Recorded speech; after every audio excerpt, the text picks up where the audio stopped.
देव radio station में आप सभी का स्वागत है। कहानी की इस कड़ी में महान कहानीकार आदरणीय प्रेमचंद जी द्वारा लिखित कहानी निर्वासन आपके समक्ष प्रस्तुत है।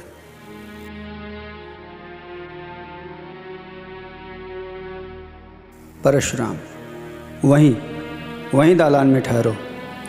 मर्यादा? क्यों, क्या मुझ में कुछ छूट लग गई? पहले ये बताओ, तुम इतने दिनों कहाँ रहीं, किसके साथ रहीं, किस तरह रहीं और फिर यहाँ किसके साथ आईं? तब जाकर विचार किया जाएगा। क्या इन बातों के पूछने का यही वक्त है? फिर अवसर ना मिलेगा? हाँ, यही वक्त है और यही बात है। तुम स्नान करके नदी से तो मेरे साथ निकली थी, मेरे पीछे पीछे कुछ देर तक आई भी।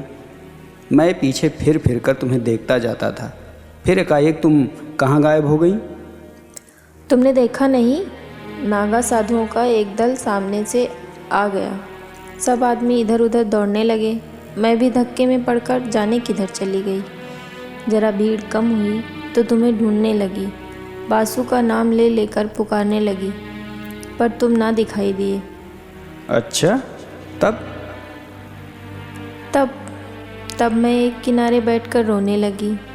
कुछ सूझ ही ना पड़ता, कहाँ जाऊँ, किससे कहूँ। आदमियों से डर लगता था। संध्या तक वहीं बैठी रोती रही। इतना तूल क्यों देती हो? वहाँ से फिर कहाँ गई? संध्या को एक युवक ने आकर मुझसे पूछा, तुम्हारे घर के लोग खो तो नहीं गए हैं? मैंने कहा हाँ। तब उसने तुम्हारा नाम, पता, ठिकाना पूछा। उसने सब एक किताब पर लिख लिया और मुझसे बोला, मेरे साथ आओ, मैं तुम्हारे घर भेज दूंगा। वो आदमी कौन था? वहाँ की सेवा समिति का स्वयं सेवक था। तो तुम उसके साथ हो ली? और क्या करती? वह मुझे समिति के कार्यालय ले गया। वहाँ एक शामियाने में एक लंबी दाढ़ी वाला मनुष्य बैठा कुछ लिख रहा था। वही उन सेवकों का अध्यक्ष था। और भी कितने सेवक वहाँ खड़े थे। उसने मेरा पता ठिकाना रजिस्टर में लिखकर मुझे एक अलग शामियाने में भेज दिया, जहाँ और भी कितनी खोई हुई स्त्रियाँ बैठी हुई थीं। तुमने उसी वक्त अध्यक्ष से ये क्यों न कहा कि मुझे पहुँचा दीजिए? मैंने एक बार नहीं, सैकड़ों बार कहा, लेकिन वह यही कहते रहे, जब तक मेला खत्म ना हो जाए, सब खोई हुई स्त्रियां एकत्र ना हो जाएं, मैं भेजने का प्रबंध नहीं कर सकता। मेरे पास इतने आदमी नहीं है, ना ही इतना धन है। धन की तुम्हें क्या कमी थी? कोई एक सोने की चीज़ बेच देती तो काफ़ी रुपए मिल जाते। आदमी तो नहीं थे। तुमने ये कहा था कि खर्च की कुछ चिंता न कीजिए, मैं अपना गहना बेचकर अदा कर दूंगी। नहीं, मैंने यह तो नहीं कहा। तुम्हें उस दशा में भी गहने इतने प्रिय थे? सब स्त्रियां कहने लगी, घबराई क्यों जाती हो, यहाँ किस बात का डर है? हम सब जल्द से जल्द अपने घर पहुँचना चाहती हैं, मगर क्या करें। तब मैं भी चुप हो गई। और सब स्त्रियां कुएं में गिर पड़ती तो तुम भी गिर पड़ती? जानती तो थी कि यह लोग धर्म के नाते मेरी रक्षा कर रहे हैं, कुछ मेरे नौकरियां मंजूर नहीं हैं, फिर आग्रह किस मुंह से करती। यह बात भी है कि बहुत सी स्त्रियों को वहाँ देखकर मुझे कुछ तसल्ली भी हो गई। इससे बढ़कर तस्कीन की और क्या बात हो सकती थी? अच्छा, वहाँ कई दिन तस्कीन का आनंद उठाती रही? मेला तो दूसरे ही दिन उठ गया होगा। रात भर मैं स्त्रियों के साथ उसी शामियाने में रही। अच्छा, तुमने मुझे तार क्यों न दिलवा दिया? मैंने समझा, जब ये लोग पहुंचाने को कहते ही हैं तो तार क्यों दूं। खैर, रात को तुम वहीं रही, युवक बार बार भीतर आते जाते रहे होंगे। नहीं, केवल एक बार एक सेवक भोजन के लिए पूछने आया था। जब हम सबों ने खाने से इनकार कर दिया तो वह चला गया। फिर कोई ना आया। मैं रात भर जागती ही रही। ये मैं कभी न मानूंगा। कितने युवक वहाँ थे और कोई अंदर न गया होगा। समिति के युवक आकाश के देवता नहीं होते। खैर, वो दाढ़ी वाला अध्यक्ष तो जरूर ही देखभाल करने गया होगा। हाँ, वह आते तो थे पर द्वार पर से पूछ पूछ कर लौट जाते थे। जब एक महिला के पेट में दर्द होने लगा था तो 2-3 बार दवाई पिलाने आए थे। निकली ना वही बात।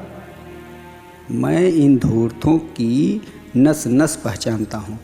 विशेषकर तिलक मालाधारी दढ़ियलों को मैं गुरु घंटाल ही समझता हूँ। तो वो महाशय कई बार दवाएं देने गए। क्यों, तुम्हारे पेट में तो दर्द नहीं होने लगा था? तुम एक साधु पर आक्षेप कर रहे हो। वह बेचारे एक तो मेरे बाप के बराबर थे, दूसरे आंखें नीची किए रहने के सिवाय कभी किसी पर सीधी निगाह नहीं करते थे। हाँ, वहाँ सब देवता ही देवता जमा थे। खैर, तुम रात भर वहाँ रही। दूसरे दिन क्या हुआ? दूसरे दिन भी वही रही।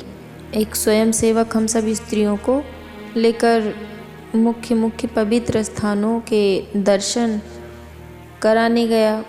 दोपहर को लौटकर सबों ने भोजन किया। तो वहाँ तुमने सैर सपाटा भी खूब किया, कोई कष्ट न होने पाया। भोजन के बाद गाना बजाना हुआ होगा? गाना बजाना तो नहीं। हाँ, सब अपना अपना दुखड़ा रोती रहीं। शाम तक मेला उठ गया तो 2 सेवक हम लोगों को लेकर स्टेशन पर आ गए। मगर तुम तो आज 7वें दिन आ रही हो, और वो भी अकेली। स्टेशन पर एक दुर्घटना हो गई। हाँ, तो मैं समझ ही रहा था। हाँ, क्या दुर्घटना हुई? जब सेवक टिकट लेने जा रहा था तो एक आदमी ने आकर उससे कहा, यहाँ गोपीनाथ की धर्मशाला में एक बाबूजी ठहरे हुए हैं। उनकी स्त्री खो गई हैं। उनका भला सा नाम है। गोरे गोरे लंबे से खूबसूरत आदमी हैं। लखनऊ मकान है झबाई टीले में। तुम्हारा हुलिया उसने ऐसा ठीक बयान किया कि मुझे उस पर विश्वास आ गया। मैं सामने से आकर बोली, तुम बाबूजी को जानते हो? वह हंसकर बोला, मैं जानता नहीं हूँ तो तुम्हें तलाश क्यों करता फिरता हूँ? तुम्हारा बच्चा रो रो कर हलकान हो रहा है।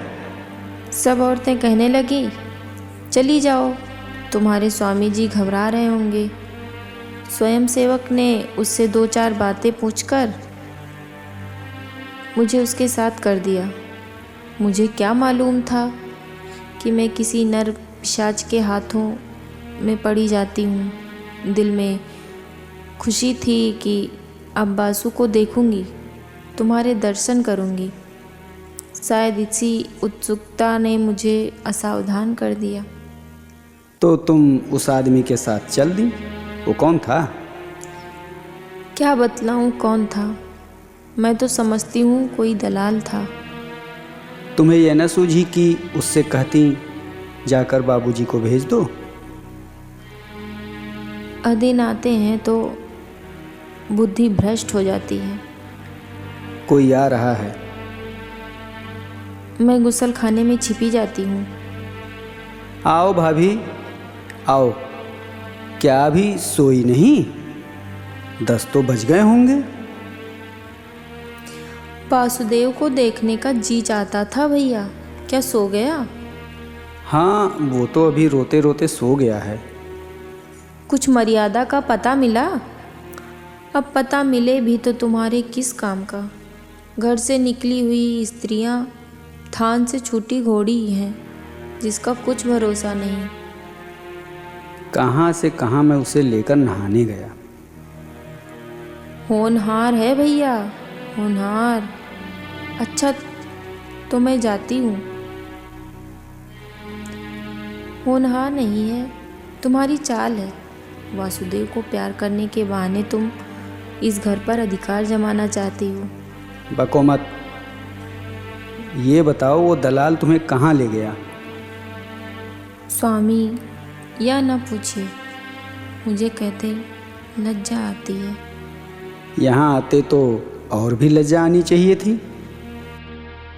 मैं परमात्मा को साक्षी देती हूँ कि मैंने उसे अपना अंग भी स्पर्श नहीं करने दिया। उसका हुलिया बयां कर सकती हो? सांवला सा छोटे डील का आदमी था, नीचा कुर्ता पहने हुए था। गले में ताबीजें भी थी? हाँ थी तो। वो धर्मशाले का मेहतर था। मैंने उससे तुम्हारे गुम हो जाने की चर्चा की थी। उस दुष्ट ने उसका वो स्वांग रचा। मुझे तो वह कोई ब्राह्मण मालूम होता था। नहीं, मेहतर था। वो तुम्हें अपने घर ले गया? हाँ, उसने मुझे तांगे पर बैठाया और एक तंग गली में एक छोटे से मकान के अंदर ले जाकर बोला, तुम यहीं बैठो, तुम्हारे बाबूजी यहीं आएंगे। अब मुझे विदित हुआ कि मुझे धोखा दिया गया। रोने लगी। वह आदमी थोड़ी देर बाद आया और चला गया। एक बुढ़िया आकर मुझे भांति भांति के प्रलोभन देने लगी। सारी रात रोकर काटी। दूसरे दिन दोनों फिर मुझे समझाने लगे, रो रो कर जान दे दोगी, मगर यहाँ कोई तुम्हारी मदद को ना आएगा। तुम्हारा एक घर छूट गया, हम तुम्हें उससे कहीं अच्छा घर देंगे जहाँ तुम सोने के कौर खाओगी और सोने से लद जाओगी। जब मैंने देखा कि यहाँ से किसी तरह नहीं निकल सकती तो मैंने कौशल करने का निश्चय किया। खैर, सुन चुका। मैं तुम्हारा ही कहना मान लेता हूँ कि तुमने अपने सतीत्व की रक्षा की, पर मेरा हृदय तुमसे घृणा करता है। तुम मेरे लिए फिर वो नहीं हो सकती जो पहले थी। इस घर में तुम्हारे लिए स्थान नहीं है। स्वामी जी, यह अन्याय ना कीजिए। मैं आपकी वही स्त्री हूँ जो पहले थी। सोचिए मेरी क्या दशा होगी। मैं ये सब सोच चुका और निश्चय कर चुका। आज 6 दिन से यही सोच रहा हूँ। तुम जानती हो कि मुझे समाज का भय नहीं है। छूत विचार को मैंने पहले ही तिलांजलि दे दी। देवी देवताओं को पहले ही विदा कर चुका। पर जिस स्त्री पर दूसरी निगाहें पड़ चुकी, जो 1 सप्ताह तक न जाने कहाँ और किस दशा में रही, उसे अंगीकार करना मेरे लिए असंभव है। अगर यह अन्याय है तो ईश्वर की ओर से, ठीक है, मेरा दोष नहीं। क्या मेरी व्यवस्था पर आपको जरा भी दया नहीं आती? जहाँ घृणा है वहाँ दया कहाँ। मैं अब भी तुम्हारा भरण पोषण करने को तैयार हूँ। जब तक जीऊँगा तुम्हें अन्न वस्त्र का कष्ट न होगा, पर तुम मेरी स्त्री नहीं हो सकती। मैं अपने पुत्र का मुंह ना देखूं, अगर किसी ने मुझे स्पर्श भी किया हो। तुम्हारा किसी अन्य पुरुष के साथ क्षण भर भी एकांत में रहना तुम्हारे पतिव्रत को नष्ट करने के लिए बहुत है। ये विचित्र बंधन है। रहे तो जन्म जन्मांतर तक रहे, टूटे तो क्षण भर में टूट जाए। तुम ही बताओ, किसी मुसलमान ने ज़बरदस्ती मुझे अपना उच्छिष्ट भोजन खिला दिया होता तो तुम मुझे स्वीकार करती? वह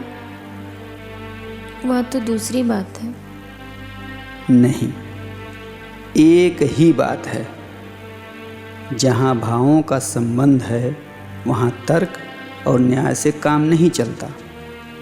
यहाँ तक कि अगर कोई कह दे कि तुम्हारे पानी को मेहतर ने छू लिया है, तब भी उसे ग्रहण करने से तुम्हें घृणा आएगी। अपने ही दिल में सोचो कि तुम्हारे साथ न्याय कर रहा हूँ या अन्याय। मैं तुम्हारी छुई हुई चीज़ें ना खाती, तुमसे पृथक रहती, पर तुम्हें घर से तो ना निकाल सकती थी। मुझे इसीलिए दुत्कार रहे हो ना कि तुम इस घर के स्वामी हो और समझते हो कि मैं इसका पालन करता हूँ। ये बात नहीं है, मैं इतना नीच नहीं हूँ। तो तुम्हारा अंतिम निश्चय है? हाँ, अंतिम। जानते हो इसका परिणाम क्या होगा? जानता भी हूँ और नहीं भी जानता। मुझे वासुदेव को ले जाने दोगे? वासुदेव मेरा पुत्र है। उसे एक बार प्यार कर लेने दोगे? अपनी इच्छा से नहीं, तुम्हारी इच्छा हो तो दूर से देख सकती हो। तो जाने दो स्वामी, ना देखूंगी। समझ लूँगी कि विधवा भी हूँ और बांझ भी। चलो मन, अब इस घर में तुम्हारा निवाह नहीं। चलो जहाँ भाग्य ले जाए।